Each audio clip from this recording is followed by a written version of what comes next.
We have now is not the Harry we had then. This is not the Harry of the Invictus. Ignoring the hell that they've put their families through, let me run you through my mood board. It's called 7 Years. That he has believed in, to his family, to the monarchy, to the country, to his grandmother. Start with the wedding. We all loved it.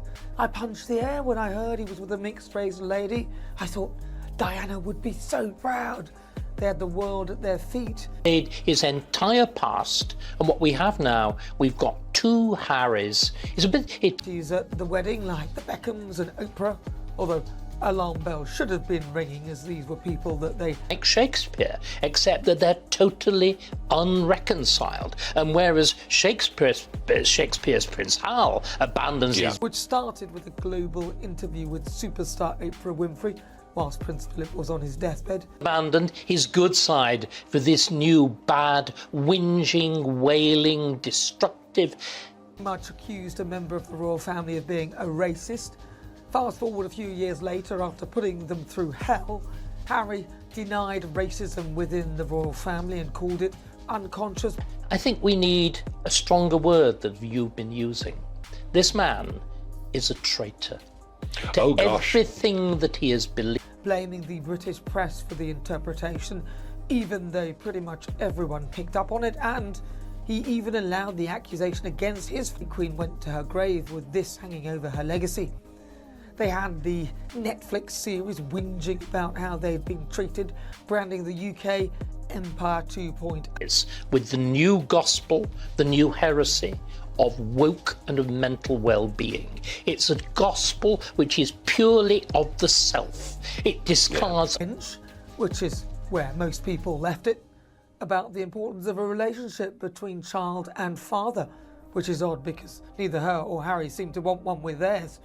We had that sycophantic podcast, Archetypes, where Meghan didn't take Spotify long to see through her and call them effing grifters. Meghan lost the contract. He wasn't listed.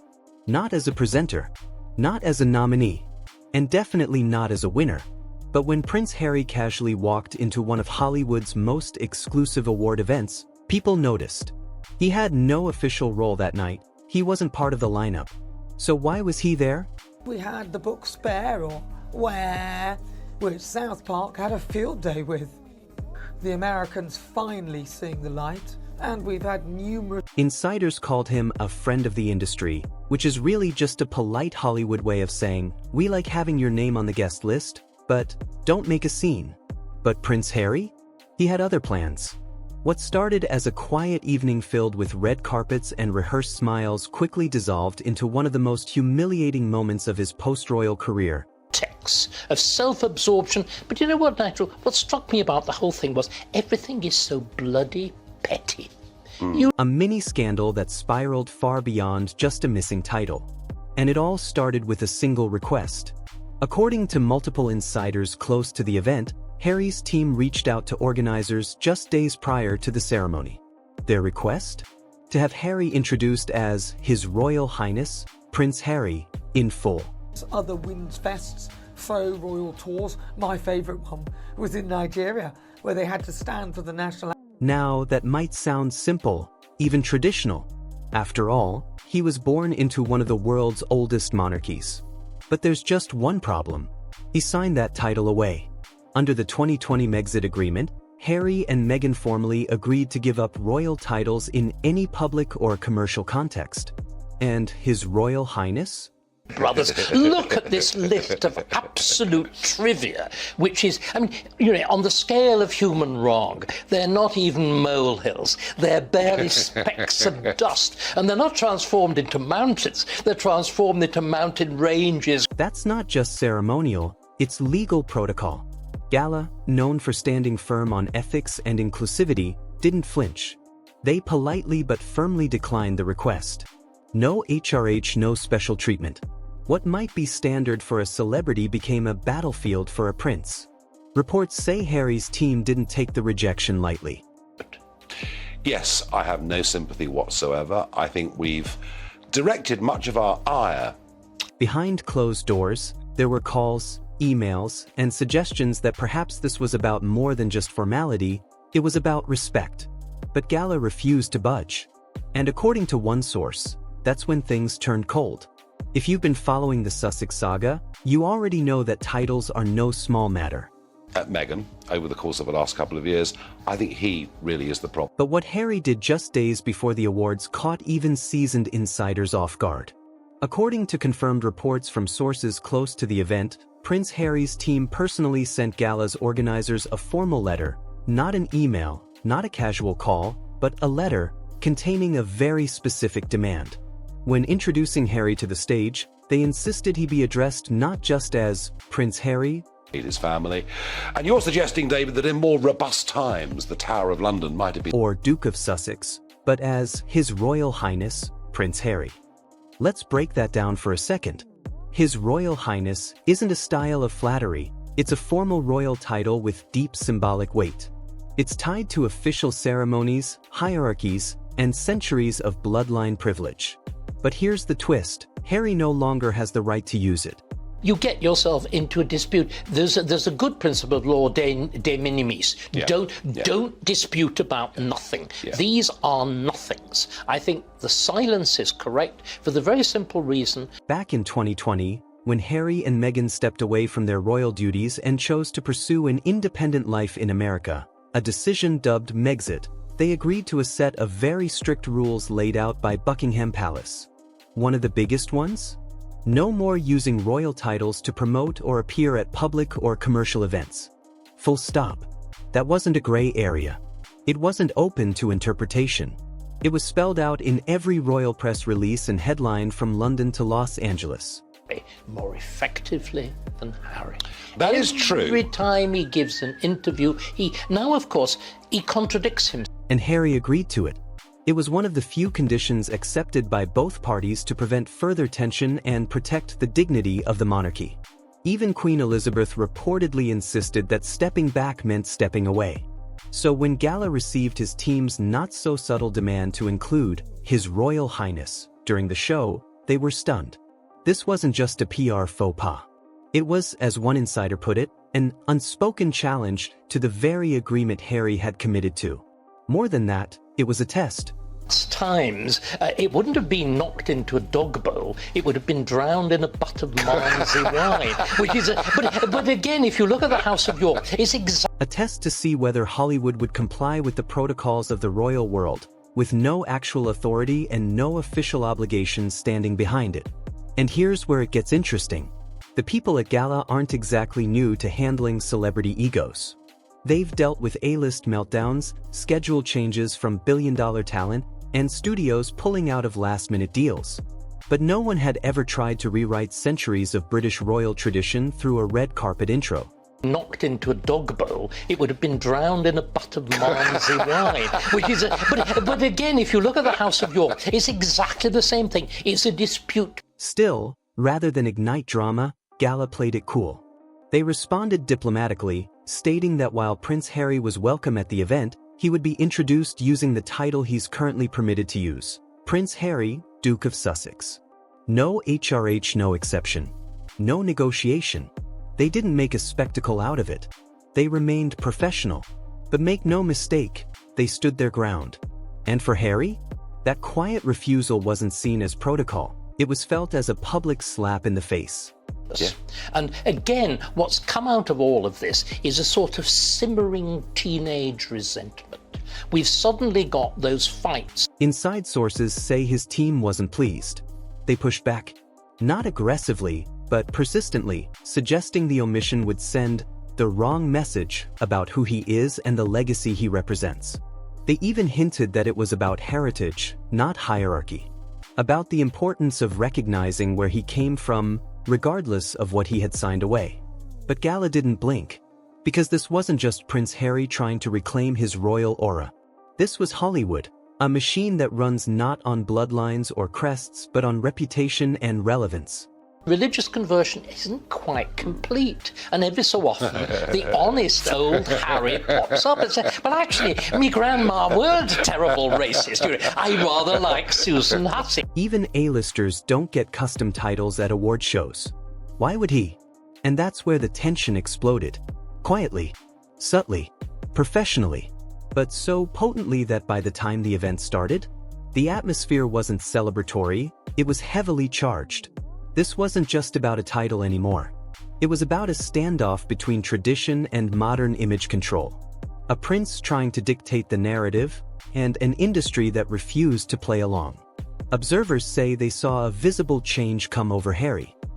The perfectly decent, not very bright boy, bit physical, who used to be sorted out by the army, and suddenly, do you know what? Well, he's married his mother. yeah, and The grin faded, the jaw clenched. You could almost hear his teeth grind. He glanced sharply at an aide beside him, leaned in, and whispered, fast, urgent, and clearly not rehearsed. The aide nodded, watching him carefully. And then, without warning, Prince Harry boldly stood up, turned around, and walked out of the live broadcast segment. No wave, no smile, not a word. One of the producers later described it bluntly. It was like watching a king get snubbed at court and then storm off like a child. Of the royal limousine, transformed, played in front of us, reenacted with added bitterness. And I do think, actually, I'm sorry, I do. The room, filled with A-listers and tastemakers, froze. Conversations died mid-sentence. No one quite knew what to do until Harry was already halfway down the hall. And that's when the whispers started. By the time the ceremony wrapped, the internet was already catching fire. Hashtag Tantrum King started trending on Twitter. Others called him the Prince of Entitlement. Memes flooded Instagram showing toddlers in plastic crowns storming away from birthday parties with captions like, Harry when no one curtsied. Even worse? The scathing media headlines wrote themselves overnight. Conversion. There is somebody who converts. There is no doubt it's she. She has acted as his priestess into this new absurd Californian religion. Yeah. But what I think we should... The Duke of Drama. No crown, no courtesy, no chill. Prince Harry's title tantrum. But that wasn't the most damaging part. This wasn't about public opinion. It was about industry trust. And something that night shattered. Unbeknownst to Harry, at least half a dozen major studio executives were sipping cocktails just rows away when the meltdown unfolded. These weren't interns. These were the people who greenlight shows, fund documentaries, and magically make Netflix deals happen. When Harry stormed out, they weren't sympathetic. In fact, one mega-producer was overheard muttering, "We don't bow to kings here." Especially unemployed ones. Brutal. But that's Hollywood. It rewards grit, not grandeur. Titles mean nothing, reliability means everything. And Harry walking out over 2 syllables? That screams something no PR team could spin. Unpredictable diva energy. And sadly, the backlash didn't stop there. One burning question dominated online forums. Where was Meghan? The pair once described themselves as an inseparable power couple. They walked red carpets together, gave bombshell interviews together, launched production companies side by side. But on this night, arguably one of the most fragile in their brand's evolution, Meghan was nowhere to be seen. No red carpet. No speeches. Not even a whisper. Sources say Meghan stayed home deliberately, sensing the potential for disaster. With tension reportedly growing behind closed doors between their brand and major studios, Meghan, ever the strategist, may have opted to keep her name clear of any controversy. And if that's true, she was right too. Because Harry's walkout went viral fast. And Meghan? She stayed completely untouched. Without saying a word, Meghan looked calculated. Composed. Harry, on the other hand, looked reckless. Angry. Entitled. Their once tightly coordinated image now showed cracks. A royal couple moving in 2 very different directions. And for brand partners, that was worrying. Because while one half looked like a poised, marketable powerhouse, the other looked like a walking liability. The contrast couldn't have been clearer. And it wasn't just Twitter trolls noticing. The real tragedy here isn't the walkout. It's what it represents. Prince Harry left royal life to escape the pressures of monarchy. He said he wanted privacy. He said he wanted to be free.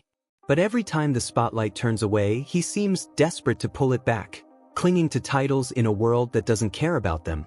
In the UK, He's now often branded as a defector. In America, he's turning into a punchline, a man chasing relevance in boardrooms built on reputation, not birthright. He's no longer a royal. He's also not quite a celebrity. He's stuck in purgatory. Too royal for Hollywood. Too Hollywood for royalty. And the gala incident didn't help. It highlighted a deep identity rift Harry has yet to solve. Who is he outside the palace? Hollywood doesn't forgive flops easily. Executives reportedly reconsidered pending collaborations with the Sussexes after the incident. One studio publicly delayed a deal for evaluation. PR insiders call it a ripple effect, when one meltdown makes everyone nervous. And it's not the first red flag. Spotify axed their deal, with one exec allegedly calling them king grifters.